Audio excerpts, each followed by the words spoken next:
कभी कभी सच्चाई वो नहीं होती जो हमें दिखाई देती है, और कभी कभी जो हमें बचा रहा होता है वही हमें धीरे धीरे खत्म कर रहा होता है।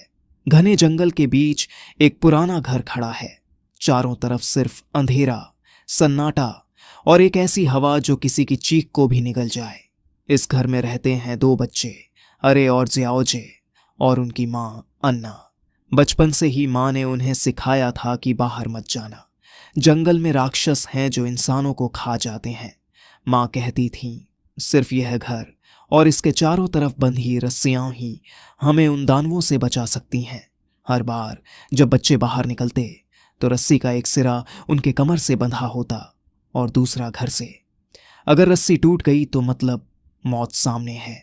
लेकिन एक दिन जियाओजे का सब्र टूट गया। उसे पास में एक चिड़िया का अंडा दिखा, बस कुछ कदम दूर, पर रस्सी वहीं खत्म हो गई। उसने कहा बस कुछ सेकंड में ला सकता हूं, पर बड़ा भाई अरे चिल्लाया, नहीं, मां ने मना किया है। दोनों में झगड़ा हुआ और गलती से रस्सी टूट गई। जियाओजे नीचे ढलान पर लुढ़क गया, उसका टखना मुड़ गया। वो चिल्लाया मां। अन्ना दौड़ी, लेकिन उसी वक्त जंगल में कुछ हिलने लगा। पत्तों के बीच से कोई सांस ले रहा था, जैसे कोई इंतजार में हो। अन्ना ने बच्चों को उठाया, रस्सी फिर बांधी और घर की ओर भागी। दरवाजा बंद किया और बच्चों से कहा दोनों हाथ जमीन पर रखो और आंखें बंद करो। बच्चों ने वैसा ही किया, पर उसी पल बाहर कुछ भारी चीज दरवाजे से टकराई। किसी ने खटखटाया, लेकिन वहां कोई नहीं था। अगले दिन अन्ना ने कहा आज मैं अकेली जाऊंगी, तुम दोनों घर में रहो। उसने 3 रस्सियां जोड़कर अपनी सीमा बढ़ाई, पर जंगल के अंदर उसने कुछ ऐसा देखा जिसने उसकी रूह जमा दी।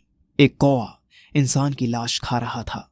वो पीछे हटी और अचानक देखा जियाओजे उसके सामने खड़ा है। उसने पूछा यहां कैसे आया तू? पर आंख झपकते ही वो गायब था। अन्ना को शक हुआ, क्या मैं पागल हो रही हूं या वाकई कोई दूसरा जियाओजे जंगल में घूम रहा है?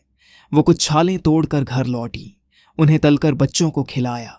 भूख बढ़ रही थी, खाना खत्म हो रहा था। रात में जियाओजे को नींद नहीं आई। उसे लगा जैसे कोई दीवार के पीछे चल रहा है। अचानक उसकी आंख खुली, उसकी टखने में बंधी घंटी खुद ब खुद बजने लगी। वो बाहर गया, सब कुछ धुंधला दिखने लगा। वो सपना था, लेकिन हकीकत से भी ज्यादा डरावना। सुबह अन्ना ने उसे सजा दी, उसे लकड़ी के फर्श के नीचे बंद कर दिया।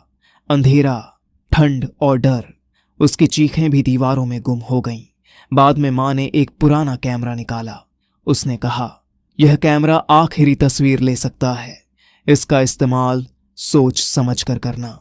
बच्चे खुश हुए, पर जब मां ने कहा हमें अपने कुत्ते को मारना होगा क्योंकि खाना अब नहीं बचा, तो जियाओजे बगावत पर उतर आया। वो चिल्लाया तुम ही राक्षस हो मां।